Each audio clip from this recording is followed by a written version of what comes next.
Praise the lord. పరిశుద్ధ గ్రంథమైన బైబిల్లో నుండి మార్కు సువార్త 10వ అధ్యాయం 49వ వాక్యం. వారు ఆ గుడ్డివారిని పిలిచి, ధైర్యము తెచ్చుకొనుము, దేవుడు నిన్ను పిలుచుచున్నాడు, ఆయన నిన్ను పిలుచుచున్నాడు, యేసు నిన్ను పిలుచుచున్నాడు, యేసయ్య నిన్ను పిలుచుచున్నాడు. గుడ్డివాడొకడు త్రోవ పక్కన కూర్చొని తన గుడ్డితనమును బట్టి భిక్షాటన చేస్తున్న సందర్భం. యేసు ప్రభు ఆ మార్గం గుండా వెళ్తున్నప్పుడు, దావీదు కుమారుడా నన్ను కరుణించు, యేసు, నజరేయుడైన యేసు, దావీదు కుమారుడా నన్ను కరుణించని ఆ గుడ్డివాడు కేకలేసినప్పుడు అక్కడ రాయబడిన ఒక చక్కని మాట, దేవుడు నిలిచి వాడిని పిలిచాడు, ఆ గుడ్డివారిని నా ఎద్దుకు తీసుకురండి అని. అక్కడ వారు వెళ్ళి గుడ్డివారిని పిలుస్తున్నారు. బాబు, దేవుడు నిన్ను పిలుస్తున్నాడు. ఆ మాట ఎంత చక్కగా ఉందో. యేసు నిన్ను పిలుస్తున్నాడు.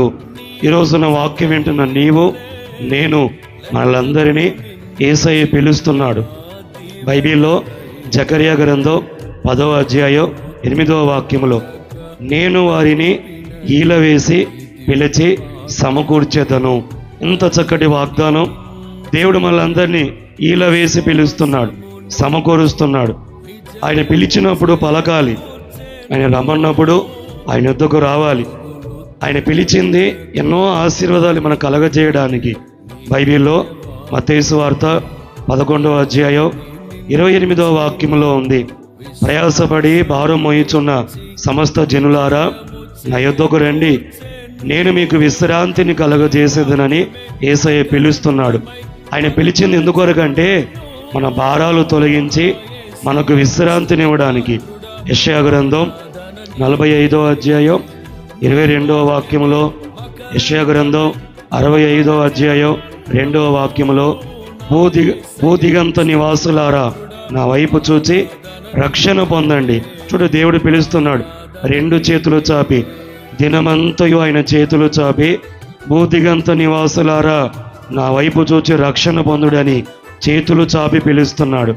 ఈరోజు నా వాక్యం వింటున్న నీవు, నేను, మనమందరం యేసయ్య పిలిచినప్పుడు లోబడి ఆయన పిలుపును అందుకొని ఆయన ఎందుకు పిలిచాడో కలిగే ఆశీర్వాదాలు తప్పక అనుభవించుదుముగాక. బైబిల్లో జకర్యా గ్రంథం 7వ అధ్యాయం 13వ వాక్యంలో యేసయ్య అంటారు, నేను పిలిచినప్పుడు వాళ్ళు పలకలేదు, ఆలకించలేదు, కనుక వారు ఒక రోజు వస్తుంది నన్ను పిలిచే సమయం. వారు పిలిచినప్పుడు, వాళ్ళు అపాయాల్లో ఉన్నప్పుడు, వాళ్ళు పిలిచినప్పుడు నేను పలకను అంటున్నాడు. చూడండి, ఇలాంటి స్థితిని నీవు నేను తెచ్చుకోకూడదు. దేవుడు పిలిచినప్పుడు ఆయన యొద్దకు రావాలి, ఆయన యొద్దకు వెళ్ళి విశ్రాంతి పొందాలి, ఆయన వైపు చూచి రక్షణ పొందాలి. బైబిల్లో మనం గమనిస్తే దేవుడు మనుషులను ఎందుకు పిలుస్తున్నాడు, పిలిచి ఆయన ఇచ్చే ఆశీర్వాదాలు ఏంటి? రోమాపత్రిక 8:28లో రాయబడిన మాట, దేవుడు తన సంకల్పం చొప్పున పిలువబడిన వారికి మేలు కలుగుటకు సమస్తము సమకూడి జరిగిస్తున్నాడు. ఎందుకు పిలిచాడంటే మేలు చేయడానికి, సమస్తం సమకూడి జరిగించడానికి. వాక్యం వింటున్న దేవుని ప్రజలారా, ఆయన పిలిచి మేలు చేయబోతున్నాడు, సమస్తమును సమకూడి జరిగించబోతున్నాడు. దినవృత్తాంతముల 1వ గ్రంథం 17వ అధ్యాయం 26వ వాక్యంలో, దావీదుకి మేలు చేసిన దేవుడు ఈరోజు నీతో నాతో మాట్లాడుతున్నాడు. వాళ్ళని పిలిచి మనకు మేలు చేస్తాడు. ఆదికాండం 32:12లో ఉంది, యాకోబుకి దేవుడు మేలు చేశాను, యాకోబుకి శ్రమ దినమున కనబడి అతనికి మేలు చేసి అతనికి ఉత్తరం ఇచ్చాడు. యోబు గ్రంథం 30వ అధ్యాయం 26వ వాక్యంలో ఉంది, యోబు అంటాడు, నాకు ఎప్పుడు కీడే సంభవిస్తుంది, మేలు జరగడం లేదు. మేలుకు వ్యతిరేక పదం ఏంటంటే కీడు. మన దేవుడు మనల్ని పిలిచి మనకు మేలు చేస్తాడు, కీడు జరగనివ్వడు, కీడు తొలగిస్తాడు. ఒకవేళ కీడు జరుగుతున్నా వాటన్నిటిలో నుంచి విడిపిస్తాడు. అందుకే చెప్తున్నాడు, నేను పిలుస్తున్నా, నిన్ను పిలిచి నీకు మేలు చేయబోతున్నా. పిలిచిన దేవుడు సమకూడి జరిగించబోతున్నాడు. రెండవ మాట మనం గమనిస్తే దెస్సలోనికి 1వ పత్రిక 4వ అధ్యాయం 7వ వాక్యంలో, పరిశుద్ధులగుటకే దేవుడు మనల్ని పిలిచెను. మళ్ళీ దేవుడు ఎందుకు పిలుస్తున్నాడు? పిలిచి ఏం చేస్తాడు? పరిశుద్ధంగా మారుస్తున్నాడు, పరిశుద్ధంగా బ్రతకమని చెప్తున్నాడు. పేతురు మొదటి పత్రిక 1:16 నేను పరిశుద్ధుడై ఉన్న ప్రకారం మీరును పరిశుద్ధంగా బ్రతకాలి. దేవుడు మనల్ని పిలిచింది ఎందుకొరకంటే ఇంకా అదే పాపం, అదే రోతలో, అదే చీకట్లో, అదే అబద్ధములలో, అదే వంకరతనములో బ్రతకాలని కాదు. యేసయ్య దగ్గరికి వచ్చిన ప్రజలు యేసయ్య ఎలా పరిశుద్ధంగా ఉన్నారో అలా పరిశుద్ధంగా బ్రతకమని దెస్సలోనిక మొదటి పత్రిక 4:3 ఉంది. మీరు పరిశుద్ధులగుటకే దేవుడు పిలిచాడు కానీ జారత్వంతో బ్రతకడానికి కాదు. జారత్వానికి దూరంగా ఉండాలి, పరిశుద్ధంగా బ్రతకడానికే యేసయ్య పిలిచాడు. యోహాను మొదటి పత్రిక 1:7 ఉంది. యేసు రక్తం ప్రతి పాపములో నుంచి మనల్ని కడిగి పవిత్రులుగా చేస్తుందని. యేసయ్య మనల్ని పిలిచింది పవిత్రంగా బ్రతకడానికి.